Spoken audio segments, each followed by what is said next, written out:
For 2 days, I've been trying to construct sentences without personal pronouns. Now I give up. What should I use? It? To us, that's rude. We use a pronoun that is neutral.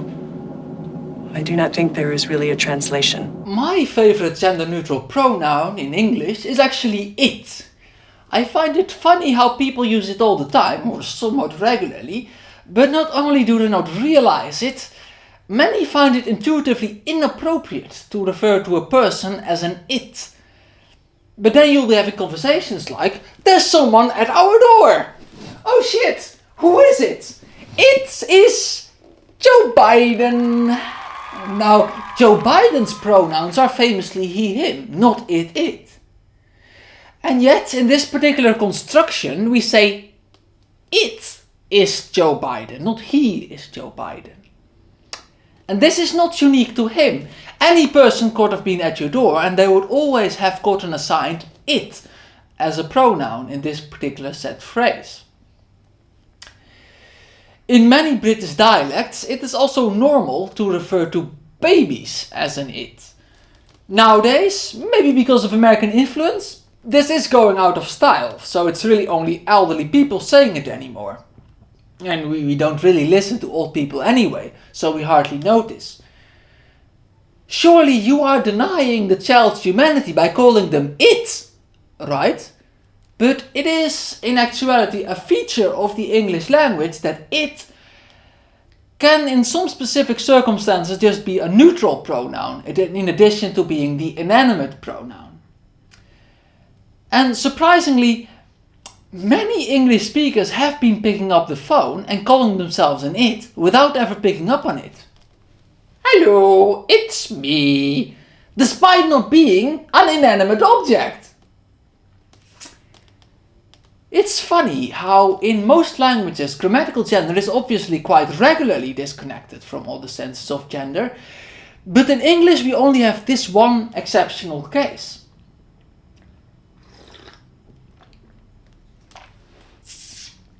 Like, in many languages it doesn't mean anything that a ship would be called a she. Words just randomly have gender in most languages, but because in English all inanimate objects are normally an it, it gives the she-ness of ships a weird undertone. Are perhaps captains lonely virgins who substitute the company of a woman with their ship? In the English language, it is hard to consider pronouns as merely grammatical. So because the neutral pronoun is so tied to being an inanimate object in English, there has been a need to expand the use of they.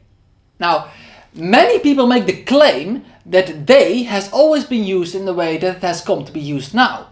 This is only somewhat correct, and therefore incorrect, and warrants a correction.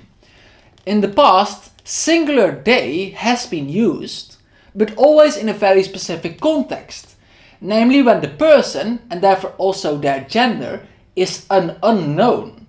It's the unknown. This is not the same thing as having they them just be your pronouns in all cases. Like we saw earlier, in some circumstances we refer to a person as an it, but nevertheless, people having it as their actual regular personal pronoun is almost completely unheard of, though it does exist, and I'm actually a big fan. For people who know church history, you might know that the famous genderless American preacher known as the Public Universal Friend also didn't use they-them pronouns, because that use of these words was simply not something they were familiar with. Clunkily, people would always refer to them as the friend, never with any pronouns, which solidifies my point that today's they-them is indeed a development in language. It's totally unnecessary to essentially gaslight old people into believing that the English language has always worked this way since like time immemorial. Because most certainly it hasn't.